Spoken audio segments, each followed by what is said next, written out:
Hello student, कैसे हैं आप लोग। तो पिछले वीडियो में हमने देखा इंट्रोडक्टरी स्किल के बारे में कुछ बातें। मैंने बताया था आपको कि प्रस्तावना कौशल में जो प्रश्न पूछे जाते हैं उनकी क्या विशेषताएं होती हैं और कक्षा में प्रश्न पूछते समय किन किन बातों का ध्यान दिया जाना चाहिए। ये बातें पहले डिस्कस हो चुकी हैं। प्रारूप आपको दिखाया था प्रस्तावना कौशल का, किस प्रकार हम प्रश्न तैयार करेंगे। ये इस प्रकार का प्रारूप होता है जिसमें ऊपर डिटेल होंगी, स्टूडेंट से रिलेटेड, टॉपिक से रिलेटेड, ड्यूरेशन, क्लास वगैरह। उसके बाद पूर्व ज्ञान का जिक्र होना बहुत ज़रूरी है। यहाँ पे आप देख सकते हैं उसको कैसे लिखना था, ये मैं बता चुका हूँ पहले के वीडियो में। और इस प्रकार का फॉर्मेट होता है people teacher activity, student activity और कंपोनेंट। और जब हम यहाँ पे हमारा अंतिम समस्यात्मक प्रश्न आएगा उसके बाद हम स्टेटमेंट ऑफ एम्स करेंगे, यानी कि टॉपिक को अनाउंस करेंगे। तो ठीक है, यहाँ पे ध्यान देने वाली बात यह है कि जब हम इस टॉपिक को अनाउंस कर रहे होंगे तभी ब्लैक बोर्ड पे हम टॉपिक लिखेंगे। इससे पहले यहाँ पे टॉपिक नहीं लिखेंगे। ब्लैक बोर्ड की बात कर रहा हूँ मैं, लेसन प्लान में तो लिखेंगे ब्लैक बोर्ड पे। क्योंकि मैं एक चीज़ बता दूँ आपको कि ब्लैक बोर्ड पे ये एंट्री आप करते हैं, ऊपर से ब्लैक बोर्ड पे ये एंट्री होना अनिवार्य है, उसको भी बताऊँगा मैं। लेकिन आज बात करेंगे सबसे पहले ऑब्जर्वेशन शीट की। कल मैंने कहा था कि मैं आपको इसकी जो घटक वाली जो तालिका है उसको भी दिखाऊंगा। तो इसका फॉर्मेट मैंने कुछ ऐसे तैयार किया। अब यहाँ पे मेरे पास ज़्यादा संसाधन है नहीं, इसलिए फिर भी इसी प्रकार का बनेगा। आप ध्यान से देखिए, इस प्रकार का फॉर्मेट है ये। इस फॉर्मेट को मैं आपको व्हाट्सएप ग्रुप में भी भेज दूँगा। तो बात करते हैं इस पर। ये है ऑब्जर्वेशन शीट, यहाँ पे भी सेम वही एंट्रीज होंगी। तो बात करते हैं यहाँ पे। ये देखिए, पहला जो कॉलम होगा यहाँ पे क्रम संख्या हम डाल देंगे। पहला कॉलम जो होगा वो घटक का है, कंपोनेंट। और दूसरा जो रेटिंग से रिलेटेड है, यानी कि श्रेणी। कंपोनेंट, इन्हीं कंपोनेंट के अंदर हम क्या करते हैं, एवोल्यूशन करेंगे इंट्रोडक्टरी स्किल का। यानी कि जो पीपल टीचर हैं वो जब पढ़ा रहा होगा तो इन्हीं कौशल के अंदर या इन्हीं घटकों के अंदर हम क्या करेंगे, पीपल टीचर का एवोल्यूट करेंगे उसको। तो समझ गए। तो ये घटक बहुत सारे होते हैं, मैंने कुछ जेन्युइन घटक यहाँ पे लिए हैं। यानी कह सकते हैं कि वैसे बहुत सारे होते हैं, वो सारी बातें घटक की होती हैं जो कि कह सकते हैं कि जो मैंने कल आपको बताई। जैसे कि प्रश्नों कौशल में पूछे जाने प्रश्नों की विशेषताएं हैं, पूछे जाते समय क्या क्या सावधानियां बरतनी है, सब घटक हुए हैं। लेकिन मैंने जो मुख्य सेलेक्ट किए हैं, कौन कौन चीज़ों को ध्यान में रखते हुए आप क्वेश्चन तैयार करेंगे और साथ में डिलीवर करेंगे उनको क्लासरूम में। तो जैसे कि पहला घटक लिया है मैंने, पूर्व ज्ञान से संबंध, रिलेटेड टू प्रीवियस नॉलेज। दूसरा है जैसे प्रश्नों की क्रमबद्धता एवं श्रृंखलाबद्धता, सीक्वेंस एंड जिगजैग फॉर्म में है कि नहीं है क्वेश्चन। छात्रों की सही प्रतिक्रिया, correct response by student, proper time period, equally distribution in classroom, proper use of TLM, proper relation of, कह सकते हैं proper relation of question to content. यानी कि इसकी बात करें तो क्वेश्चन जो हमारे हैं वो पूर्व ज्ञान से संबंध है कि नहीं है। अब किस स्तर का है ये, जो ऑब्जर्वर होगा यानी कि जो आपको इवेल्युएट कर रहा होगा वो इस चीज़ का ध्यान रखेगा। जब आप पढ़ा रहे होंगे तो क्वेश्चन लेसन प्लान उसके पास होगा, तो वो देखेगा कि जो आपके क्वेश्चन तैयार किए हैं वो पूर्व ज्ञान से संबंधित हैं कि नहीं। तो उस ढंग की आपकी रेटिंग हो जाएगी। एक पे टिक करेगा यानी कि लो लेवल, दूसरे पे करेगा उससे थोड़ा ऊंचा, उससे ऊपर, और सबसे 6 है तो यानी कि बेस्ट क्वेश्चन तैयार हो रखे हैं पूर्व ज्ञान से रिलेटेड। तो ये इस ढंग की रेटिंग हो जाएगी, 1 सबसे कम और 6 सबसे ज़्यादा रेटिंग होगी। प्रश्नों में क्रमबद्धता और श्रृंखलाबद्धता है जो कि मैं कल बता चुका हूँ, तो उस ढंग की रेटिंग हो जाएगी। छात्र रिस्पॉन्स कैसे दे रहे हैं, जब आप क्वेश्चन पूछ रहे हैं तो छात्रों का रिस्पॉन्स कैसे है वो भी यहाँ पे हो जाएगा। टाइम पीरियड, यानी कि क्वेश्चन जो आप पूछ रहे हैं, जो कि माइक्रो टीचिंग का जो टाइमिंग है प्रॉपर 5 से 6 मिनट में उस अवधि में पूरे हो रहे हैं कि नहीं हो रहे हैं, या बहुत जल्दी तो नहीं हो रहे हैं या बहुत देर तो नहीं लग रही, इस चीज़ का भी ध्यान यहाँ पे दिया जाएगा। प्रश्नों को कक्षा में वितरण, मैं बता चुका हूँ कि प्रश्नों को कक्षा में प्रॉपर ढंग से पूछा जाना चाहिए, एक ही बच्चे को बार बार नहीं उठाना चाहिए। पूरी कक्षा में नॉर्मली डिस्ट्रीब्यूशन क्वेश्चन का होना चाहिए। साथ में जब क्वेश्चन पूछ रहे हैं तो क्या उस दौरान आपने कुछ एक्टिविटी की, कुछ टीचिंग एड वगैरह भी यूज किया, चार्ट हो सकता है, कुछ रियल ऑब्जेक्ट हो सकते हैं वगैरह यूज किए हैं कि नहीं किए, इस चीज़ की रेटिंग हम ऐसे कर लेंगे। और जो प्रश्न आप पूछ रहे हैं वास्तव में वो कंटेंट से रिलेटेड है, उसको ले जा रहे हैं कि नहीं ले जा रहे हैं, इन चीज़ का ध्यान यहाँ पे दिया जाएगा। इसके अलावा भी ऑब्जर्वर चाहिए तो कोई और टिप्पणी आपको दे सकता है यहाँ पे, इसलिए मैंने लिख दिया यहाँ पे एनी अदर्स कमेंट। और नीचे से पर्यवेक्षक होगा, उसके सिग्नेचर हो जाएंगे। तो ये है observation sheet for introductory skill. वैसे ये सभी स्किल के लिए यही शीट होगी, बस कंपोनेंट चेंज हो जाएंगे, ध्यान देने वाली बात है। तो ठीक है, आगे बढ़ते हैं। अब बात आती है कि जो इंट्रोडक्टरी क्वेश्चन हैं उनको तैयार कैसे करें। सबसे बड़ी चुनौती तो यही है कि इनको तैयार कैसे करें।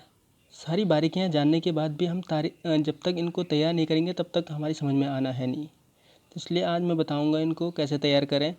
तो विज्ञान से रिलेटेड मैं जीव विज्ञान के भी कुछ टॉपिक लूँगा, कुछ रसायन विज्ञान के भी लूँगा, कुछ भौतिक विज्ञान के भी लूँगा, और इस पर मैं क्या करूँगा, जो प्रश्न हैं उनको बनाने की कोशिश करूँगा। आप ध्यान से देखिए, समझने की कोशिश करें वीडियो के माध्यम से। तो शुरू करते हैं। और हाँ, जो भी क्वेरी आपकी रहती है वो आप कमेंट बॉक्स में ज़रूर बताइए, ताकि मुझे भी पता चलता रहे कि आप ज़रूर पढ़ भी रहे हैं कि नहीं पढ़ रहे हैं। हाँ, तो रोहित ने कल क्वेश्चन पूछा था कि क्या क्वेश्चन के माध्यम से ही इंट्रोडक्टरी स्किल शुरू होगी। तो इस क्वेश्चन का जो आंसर है वो है हाँ। मोस्टली टाइम, यानी कह सकते हैं 99% हम इंट्रोडक्टरी जो शुरू करते हैं वो क्वेश्चन के माध्यम से ही शुरू करते हैं। हाँ, ये ज़रूरी है कि इसके साथ हम कुछ अन्य सहायक सामग्री का भी प्रयोग करें। बताऊंगा मैं कैसे कर सकते हैं। तो ठीक है, आप समझ रहे हैं, आप जान रहे हैं। आगे बात करते हैं कि कैसे हम तैयार करें, यानी कि how to prepare introductory question. ये क्वेश्चन मैंने कुछ पहले से तैयार करके रख दिए हैं, मैं सिर्फ समझाऊंगा आपको। तो क्वेश्चन मैंने तैयार करके रख दिए हैं। जैसे कि मैं एक क्लास 10th के लिए है ये, और टॉपिक है हाइड्रोकार्बन। आप जानते हैं कि 10th में हाइड्रोकार्बन का एक टॉपिक है, उसको पढ़ाना है हमने। तो उसके लिए इंट्रोडक्टरी क्वेश्चन कैसे तैयार करें, खासतौर पर माइक्रो टीचिंग के लिए, तो बात करेंगे। जैसे कि मैंने फॉर्मेट आपको बता रखा है। इस समय मेरे पास पूरा फॉर्मेट नहीं है, मैंने सिर्फ डायरेक्ट उसी पे आया हूँ जो हमने एक्टिविटीज़ करनी है। तो आप समझ गए होंगे कि मैंने ये क्या यूज किया है। पीपल टीचर एक्टिविटी क्या होगी, स्टूडेंट एक्टिविटी क्या होगी, कंपोनेंट कौन कौन से यूज होते हैं, आप देख सकते हैं कल के फॉर्मेट में। तो मैं क्वेश्चन शुरू कर रहा हूँ, आप ध्यान से देखिए। हाइड्रोकार्बन पढ़ाया जा रहा है, तो बहुत सारे घटकों को ध्यान में रखते हुए आप क्वेश्चन तैयार करेंगे। तो आप जानते हैं 10th का बच्चा है तो वो मेथेन का सूत्र जानता है। तो मैंने क्वेश्चन लिखा है, मेथेन का अणु सूत्र बताइए। जब आप क्वेश्चन पूछेंगे तो बच्चा बताएगा मेथेन का अणु सूत्र CH4 है। पहले मैं क्वेश्चन बनाने की तरकीब बता देता हूँ, फिर पूछना कैसे है ये बताता हूँ।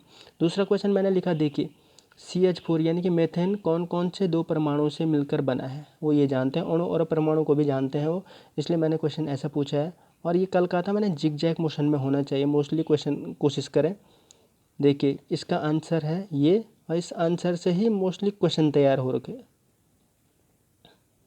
अब देखिए इसका आंसर बच्चे बोलेंगे, मेथेन कार्बन और हाइड्रोजन से मिलकर बना है, ठीक है। और आप कह रहे होंगे ये 1 1 2 4 क्यों लिखे गए हैं। तो आप देखेंगे ये है ऑब्जर्वेशन शीट।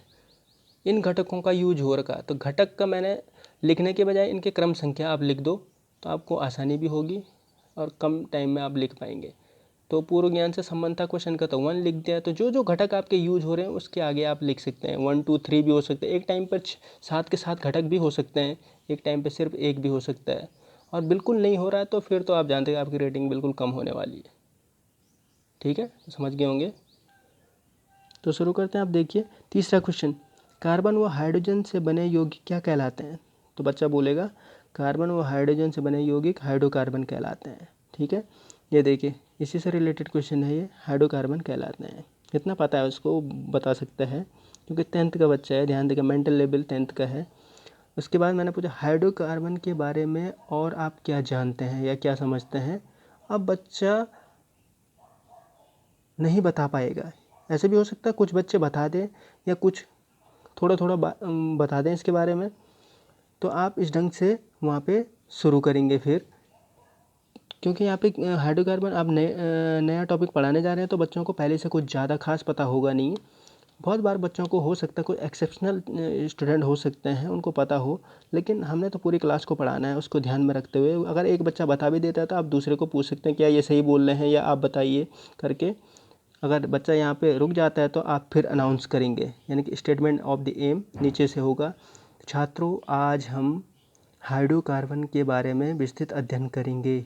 यहाँ पे लिखा भी होगा और आप उस समय अनाउंस करेंगे, इसको इफ़ेक्टिव ढंग से अनाउंस करेंगे और साथ साथ ब्लैक बोर्ड पे जो आपका प्रकरण छोड़ रखा है उसको भी लिख देंगे। आज हम हाइड्रोकार्बन के बारे में, तो हाइड्रोकार्बन आप लिख देंगे, ठीक है। तो ये एक क्वेश्चन है, हाइड्रोकार्बन से रिलेटेड इंट्रोडक्टरी स्किल क्वेश्चन थे ये। अब दूसरे पे बात करते हैं। एक और टॉपिक ले रखा मैंने, ये विज्ञान का टॉपिक है, ख़ासतौर पे भौतिक विज्ञान में ये आ जाएगा।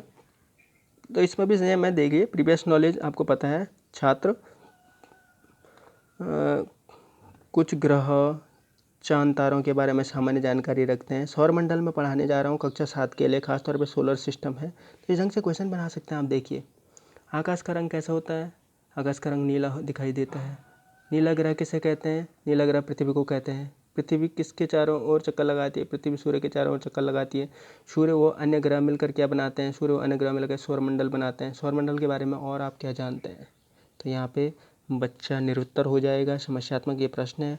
छात्रों आज हम सौरमंडल के बारे में विस्तृत अध्ययन करेंगे, उसी ढंग से कंपोनेंट यूज हो जाएंगे। पूछते समय ध्यान दें, जब आप पूछेंगे शुरू में, आपको पता है मैंने कल बताया कि इंस्ट्रक्शन देंगे, तो बच्चों जिनको आंसर आते हैं क्वेश्चन के वो हाथ खड़ा करेंगे, एक साथ कोई नहीं बोलेगा, तो जिसको पूछा जाएगा वही बताएगा। नाम लेके पूछना है बच्चों को। और दूसरी बात, जब बच्चे को आप पूछ रहे हैं आकाश का रंग कैसा होता है, तो बच्चा सिर्फ बोलेगा नीला, तो उसको बोलना है कि पूरा बताओ, यानी कि आंसर हमें पूरे सेंटेंस में चाहिए। बच्चा जब तक ये ना बोले सर आकाश का रंग नीला दिखाई देता है, तब तक सही नहीं माना जाएगा, ध्यान दें। यानी कि पूरा आंसर उससे लेना है। और ख़ास तौर पर लिखना भी, जब लेसन प्लान बना रहे होंगे तो इनको भी पूरा ही लिखना है। ऐसा नहीं कि आपने यहाँ लिखा है आकाश का रंग कैसा होता है, सिर्फ यहाँ पे नीला लिखा है, तो ये गलत माना जाएगा, ध्यान दो। आंसर पूरे लिखने भी है और बच्चों से पूरे निकलाने भी है, ठीक है। उम्मीद है आपको समझ में आ रहा होगा। तुम्हारे लिए देखो मैं माइक्रो टीचिंग के क्वेश्चन बना बना के रात भर उठ के क्वेश्चन बना रहा हूँ, तो आप भी कोशिश करेंगे आज से घर में क्वेश्चन बनाने की। तो एक और टॉपिक लिया मैंने फोर्स का, यानी बल है, कक्षा 6 के लिए है। कैसे इंट्रोडक्टरी क्वेश्चन इस पे बनाएंगे। हाँ, कुछ लोग कहेंगे कि हमारा जो ऑब्जर्वेशन टेबल में देखिए 6वां शिक्षण सहायक सामग्री का प्रयोग, इसका प्रयोग कैसे करें, तो इस वाले में ये दिखाई देगा। खासतौर पर फिजिक्स में बहुत बार, बायो में बहुत बार इस प्रकार के प्रयोग करने होते हैं। आप कक्षा में जाके क्वेश्चन पूछ सकते हैं, इस कक्षा में आपको क्या क्या दिखाई दे रहा है। बच्चे कहेंगे इस कक्षा में हमें टेबल, कुर्सी, खिड़की, दरवाज़ा इत्यादि दिखाई दे रहे होंगे। अब कुछ बच्चे ये मत बोल देना कि सर ने खुद ही अभी बताया कि पूरा आंसर लिखना और खुद यहाँ पे शॉर्ट में लिखा है, तो मैंने सिर्फ आपको समझाने के लिए यहाँ पे लिखा था पहले वाले उसमें, और अब आपको ये पूरे ही लिखने हैं क्योंकि मेरे पास इतना टाइम नहीं है बार बार, इसलिए मैंने लिख दिया। आपको पूरा आंसर लिखना है यहाँ पे और संभावित सारे उत्तर लिखने हैं। कक्षा में सिर्फ हमारा जो आंसर है वही नहीं लिखना है कि आप जो चाह रहे हैं वही, सारी चीज़ें लिखेंगे आप, टेबल, कुर्सी, खिड़की, दरवाज़ा इत्यादि करके आप लिख सकते हैं, ठीक है। ये चीज़ है।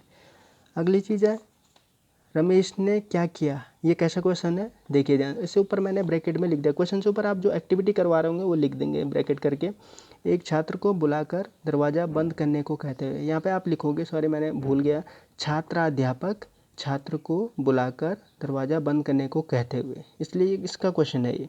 रमेश ने क्या किया, रमेश था वो छात्र, तो आप लिखेंगे सर रमेश ने दरवाज़ा बंद किया। अगला क्वेश्चन हो जाएगा, दरवाज़ा बंद करने के लिए रमेश को क्या करना पड़ा, रमेश को धक्का लगाना पड़ा। धक्का लगाने के लिए शरीर में किस चीज़ की आवश्यकता हुई, धक्का लगाने के लिए शरीर में बल की आवश्यकता हुई, तो बल की परिभाषा बताइए। ये समस्यात्मक हो जाएगा। छात्रों आज हम बल के बारे में अध्ययन करेंगे, समझ गए। तो जो ये वाला दूसरा वाला क्वेश्चन है ये एक प्रकार का TLMUG हुआ है यहाँ पे। तो इस वाले घटक के दौरान आप यहाँ पे जो घटक वाला कॉलम मैंने छोड़ा है अभी आपको समझाने के लिए, पहले वाले प्लान में बता दिया है, तो यहाँ पे घटक भी होगा साइड में, तो यहाँ पे घटक यूज कर सकते हैं आप, यानी कि जो घटक की टेबल बना रखी मैंने, तो 6वां बिंदु भी उसमें आ जाएगा। बायोलॉजी के लिए एक और है, जल्दी जल्दी देखिए क्योंकि वीडियो बहुत लंबी होती जा रही है। ये देखिए people teacher activity, student activity में क्या हो जाएगा, खाद्य श्रृंखला पे मैं बना रहा हूँ, 9th के लिए है फूड चेन। हमें ऑक्सीजन कहाँ से प्राप्त होती है, हमें ऑक्सीजन पौधे पेड़ों से प्राप्त होती है। पेड़ पौधे प्रकाश की उपस्थिति में कौन कौन सी क्रियाएँ करते हैं, प्रकाश संश्लेषण की क्रियाएँ करते हैं, ठीक है। प्रकाश संश्लेषण की अभिक्रिया में पौधे क्या बनाते हैं, छात्र बोलेंगे प्रकाश संश्लेषण की अभिक्रिया में पौधे भोजन बनाते हैं। अब हम टीचर कहेगा भोजन किस प्रकार की सामग्री है, भोजन खाद्य सामग्री है। तो अगला क्वेश्चन हो जाएगा वो खाद्य श्रृंखला के बारे में आप क्या जानते हैं। ये समस्यात्मक हो जाएगा। छात्रों आज हम फूड चेन या खाद्य श्रृंखला के बारे में अध्ययन करेंगे। तो ठीक है, समझ में आ गया होगा। आज 4-5 टॉपिक पे मैंने आपको बता दिया है और अब मैं आपको कुछ क्वेश्चन टास्क के रूप में भी दूंगा, उसको व्हाट्सएप के माध्यम से मैं आपको दूंगा। ठीक है, तो बने रहिए। Thank you.